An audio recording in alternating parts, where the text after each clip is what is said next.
በስመ አብ ወወልድ ወመንፈስ ቅዱስ አሃዱ አምላክ አሜን። የተወደዳችሁ ክርስቲያኖች ሁላችሁም በጌታችን በኢየሱስ ክርስቶስ ፍጹም ሰላምታ ቃል እንደምን አላችሁ? እግዚአብሔር አምላካችን ስሙ የተመሰገነ ይሁንልን። እንኳን ለእናታችን ለቅድስት ድንግል ማርያም የሱባኤ መታሰቢያ ቀን አደረሳችሁ አደረሰን። እንኳን ለፍልሰታ ጾም አደረሳችሁ። ይህ ጾም የሱባኤ ወቅት ወደ እግዚአብሔር የምንቀርብበት እግዚአብሔር አምላካችንን አብልጠን የምናመልክበት ሱባኤ የምንገባበት ለእግዚአብሔር በፊቱ ቆመን ዝም የምንልበትና እግዚአብሔር እንዲናገረን እድል የምንሰጥበት ወቅት ነው። ይህን በተመለከተ በመጽሐፍ ቅዱስ የተጻፈልንን ስለ ዝምታ፣ ስለ ሱባኤ በቅዱሳን መጻሕፍት የተጻፉትን መነሻ አድርገን እንማራለን። እግዚአብሔር አምላካችን ከሁላችን ጋር ይሁን። በመዝሙረ ዳዊት መዝሙር 46 ቁጥር 10 ላይ እረፉ እኔም አምላክ እንደሆንኩ ወቁ የሚል ቅዱስ ቃል ተጽፎ እናገኛለን። በዚህ ቅዱስ ቃል ላይ ወገኖቼ እግዚአብሔር የሚያሳርፍ ሕይወት የሚሰጥ ደግ አባት መሆኑን ዳዊት በሕይወቱ የተመለከተው ጉዳይ ነው። ማረፍ በእግዚአብሔር ነው። ማረፍ በእግዚአብሔር ቤት ነው። ማረፍ በሚጮሁ ነገሮች አይምሮን በሚረብሹ ነገሮች ውስጥ ሊገኝ አይችልም። በመሰረቱ እንደ ቤተክርስቲያናችንም አስተምሮ እንደ መጽሐፍ ቅዱስም ሐሳብ ቤተክርስቲያናችን ሱባኤ እንድንገባ እንድንጸልይ በዓመት የጾም ወቅቶችን ተጠቅመን ወደ ቤተክርስቲያን እንድንቀርብ ይህ የሱባኤ ጊዜ እንዲኖረን ቤተክርስቲያናችን ይህን ሁሉ አመቻችታለች እና ይህን ሱባኤ ስናስብ ከዓለም መሸሽ ወይም ምንም አለማድረግ የሆነ ቦታ ላይ ዝም ብሎ መቀመጥ ብቻ ሳይሆን ከእግዚአብሔር ጋር የምንነጋገርበት በዓላማ በእቅድ እግዚአብሔርን ለማነጋገር እግዚአብሔር እርሱ እንዲናገረን እኛ ዝም እንድንል ቦታ መርጠን የምንሄድበት ነው። ይህም በመጽሐፍ ቅዱስ በብዛት ብዙ ቦታ ላይ ቅዱሳን አባቶች የተጠቀሙበት ስለሆነ በዛ መልክ እንድንጠቀም ቤተክርስቲያናችን ታስተምራለች። ከዚህ የተነሳ ብቸኝነትና ሱባኤ ልዩነት አለው ወይስ የለውም? ብቸኝነትና ሱባኤ ልዩነት አለው። ብቸኝነት ማለት ብቻ የመሆን ስሜት፣ የህመም ስሜት ነው። ሰው የለኝም ብሎ ብቻውን የሚሆን ሰው ይሄ ህመም ነው። ብቸኝነት ይሄ ነው። ሱባኤ ግን ከዚህ ይለያል። ሱባኤ የታሰበበት የተቀደሰ ጊዜ፣ ለእግዚአብሔር የምንሰጠው ጊዜ፣ ህይወታችንን እግዚአብሔር እንዲያቀናልን በመልካም ነገሮች ሁሉ እንዲመራን እግዚአብሔር ምሪቱን እንዲሰጠን ለእርሱ የምንለይበት ጊዜ ነው። ሱባኤ ይሄ ነው። ብቸኝነት ግን ህመም ነው። ጌታችን ኢየሱስ ክርስቶስ በማርቆስ ወንጌል ምዕራፍ 1 ቁጥር 35 ላይ በማለዳም ተነስቶ ወደ ምድረ በዳ ብቻውን ወጣ፣ በዚያም ጸለየ ነው የሚለው።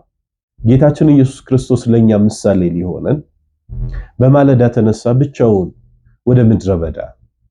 በማቴዎስ ወንጌል ምዕራፍ 4 ላይ የተመለከትነው ይሄ ነው።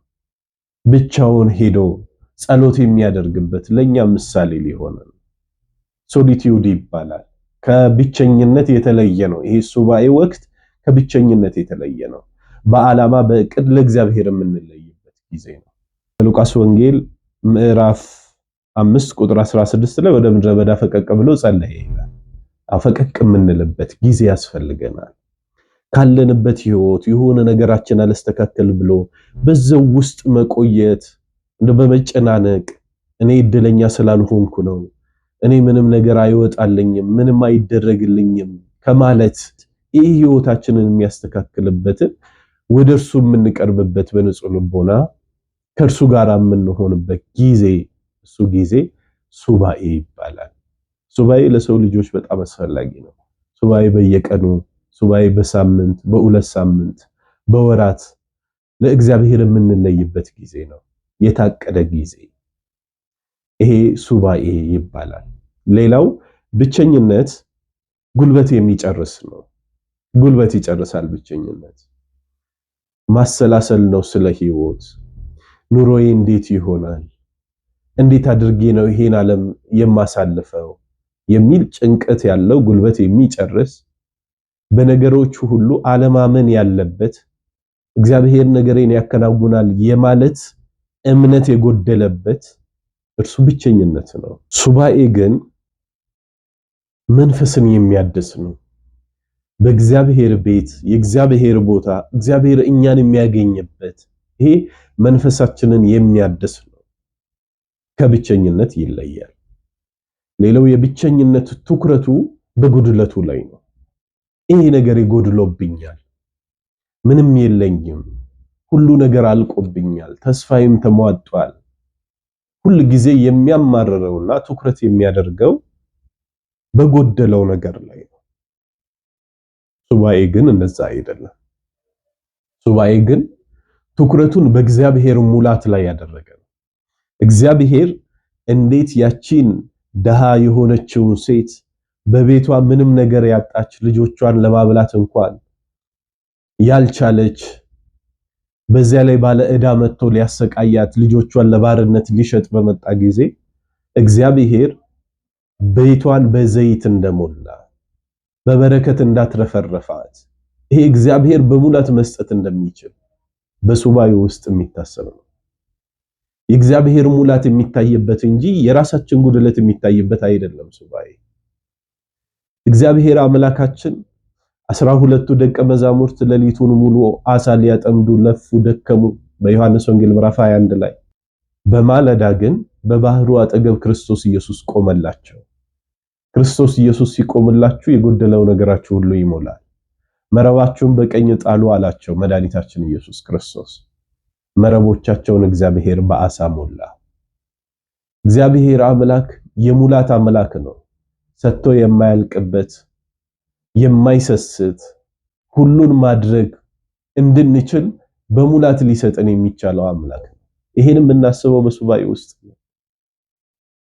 በሁለት ዓሣ በአምስት እንጀራ 5000 ሕዝብ ተመግቦ የተረፈው ያ የበረከት አምላክ ሁሉን የሚያደርግ ጌታ ሁሉን ቻይ የሆነ አምላካችን በበረከት ማትረፍረፍ የሚቻለው አምላክ የሙላት አምላክ እርሱን የምናስበው በሱባኤ ውስጥ ነው። ብቸኝነት ትኩረቱ የጎደለው ነገር ላይ ነው። ሱባኤ ግን ትኩረቱ የእግዚአብሔር ሙላት ላይ ነው። ሌላው ብቸኝነት ባለመፈለግ ውስጥ ያለ ስሜት ነው። ሰው እኔን አይፈልገኝም፣ እኔ ብቸኛ ሰው ነኝ፣ የሚረዳኝ ሰው የለም የሚል ነው ብቸኝነት። ሱባኤ ግን በፈጣሪው በአምላኩ በእግዚአብሔር ፊት ተማምኖ ከእግዚአብሔር ጋር የመገናኘት ጊዜ ነው። ይሄ ጊዜ ለሁላችን ያስፈልገናል። ሱባኤ ማለት ይሄ ነው ወገኖቼ። ለእግዚአብሔር በንጽህና መለየት፣ ለእርሱ ዝም ማለት፣ እግዚአብሔር እንዲናገረን ለእርሱ እድል መስጠት። በመጽሐፍ ቅዱስ ላይ ይህን ዝምታ የተጠቀሙ እግዚአብሔርን ለመፈለግ ብቸኝነትን የሱባኤ ጊዜ ያመቻቹ ቅዱሳን ነቢያት አሉ። ሊቀ ነቢያት ሙሴ በኦሪት ዘጸአት ምዕራፍ 33 ከቁጥር 7 ጀምራችሁ ስትመለከቱ እንዲህ የሚል ቃል ታገኛላችሁ። ሙሴም ድንኳኑን እየወሰደ ከሰፈር ውጪ ይተክል ነበር፣ ከሰፈሩም ራቅ ያደርገው ነበር። የመገናኛውም ድንኳን ብሎ ጠራው። እግዚአብሔርን የሚያገኝበት ቦታ እርሱን ድንኳን ብሎ ጠራው። እግዚአብሔርንም የፈለገ ሁሉ ከሰፈር ውጪ ወዳለው ወደ መገናኛው ድንኳን ይወጣ ነበር። እግዚአብሔርን ስትፈልጉ የምትወጡበት ከሰፈር ለየት የምትሉበት ቦታ ያስፈልጋል። ያለምን ጫጫታ ዘግታችሁ በአእምሯችሁ ውስጥ የሚጮኸውን ስጋዊ ሐሳብ ሁሉ ዘግታችሁ እግዚአብሔር እንዲናገራችሁ እድል ለመስጠት ከሰፈር መውጣት ያስፈልጋል። ብቻ መሆን ሳይሆን ከእግዚአብሔር ጋር አለን ብሎ ማሰብ እሱ ሱባኤ ነው። እግዚአብሔርን የምታገኙበት የተደላደለ ቦታዎች አሉ። እግዚአብሔር መጠጊያ ነው። እግዚአብሔር መሸሸጊያ ነው። እግዚአብሔር ሁሉን የሚችል አምላክ ነው። እግዚአብሔር አምላካችን ሁሉን የሚችል ጌታ ነው። ወደ እርሱ መጠጋት፣ በእርሱ ማረፍ እሱ ሱባኤ ይባላል። አዎ እግዚአብሔር አምላካችን እረፉ ነው ያለው። እኔ አምላክ እንደሆንኩ እወቁ። አምላክ ሁሉን ማድረግ ይችላል። አምላክ የሚሳነው ነገር የለም። ስለዚህ በእግዚአብሔር መተማመን በአምላካችን መተማመን እንድንችል የሱባኤ ጊዜ ለእግዚአብሔር ዝም የምንልበት ጊዜ ያስፈልገናል። ሌላው ታላቁ ነብይ ኤልያስ ነው። በአንደኛ ነገሥት ምዕራፍ 19 ቁጥር 13 ላይ የምታገኙት አንድ ቃል አለ። ዝምታን ያዳመጠ ታላቁ ነብይ። ዝምታ ይደመጣል። በእግዚአብሔር ፊት ዝም ስትሉ እግዚአብሔር ይናገራል። እግዚአብሔር ሲናገር በጩኸት በጫጫታ ብቻ አይደለም። ከቁጥር 11 ጀምራችሁ ስትመለከቱ እርሱም ውጣ በተራራውም ላይ በእግዚአብሔር ፊት ቁም አለ። እነሆም እግዚአብሔር አለፈ። በእግዚአብሔርም ፊት ትልቁና ብርቱ ነፋስ ተራሮቹን ሰነጠቀ፣ አለቶቹንም ሰባበረ። እግዚአብሔር ግን በነፋሱ ውስጥ አልነበረም ይላል። ተራራ ቢሰነጠቅ ዓለም ቢናወጽ እግዚአብሔር ላይኖር ይችላል በዛ ውስጥ።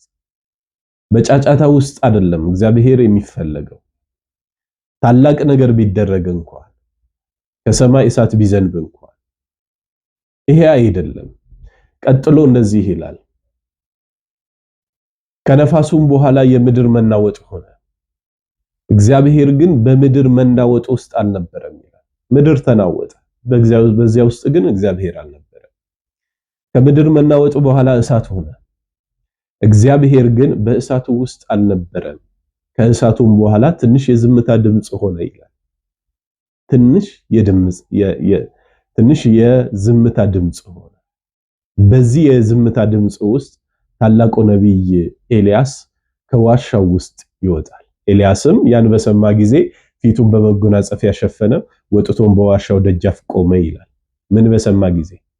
ዝምታን በሰማ ጊዜ። ዝምታን ሲሰማ ወጣ ይላል። እግዚአብሔር በዝምታ ውስጥ ይናገራል። እግዚአብሔር እኛ እንዳሰብነው አይደለም። አይምሮአችን ልባችን ክፍት ሲሆንለት እግዚአብሔር ይናገራል። እግዚአብሔር ይናገረናል። እና የእግዚአብሔርን ዝምታ መስማት እንድንችል የእርሱ መልካም ፈቃዱ ይሁንልን።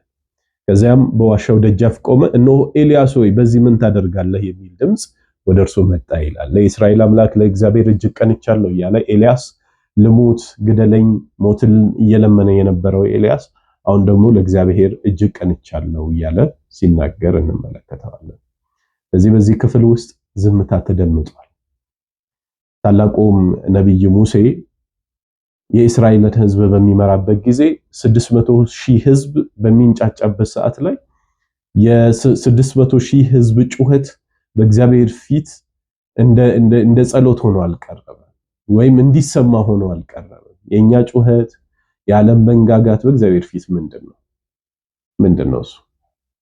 እግዚአብሔር ግን በልባችን ዝምታ ውስጥ በአእምሯችን ሰላም ውስጥ እሱን በመናስብበት በእርሱ ስለማረፍ በመናስብበት ጊዜ እግዚአብሔር ይናገረናል። እና ሙሴ ምንም አልተናገረም። ህዝቡ እየጮኸ ነበር፣ ሙሴ ግን አልጮኸም። ሙሴ ሆይ ለምን ትጮህብኛለህ እያለ እንደተናገረ መጽሐፍ ቅዱስ ላይ ተጽፎ እናገኛለን።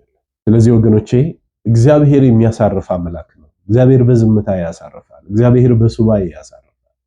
የሱባኤ ወቅታችንን ማድረግ የሚገባን በእግዚአብሔር ቤት ስለማረፍ፣ ከእግዚአብሔር ጋር ስለመሆን፣ በእርሱ ቤት እረፍት እንዳለ አምነን ስለመጠጋት፣ ይሄን አምነን ነው ወደ እርሱ መጠጋት ያለብን።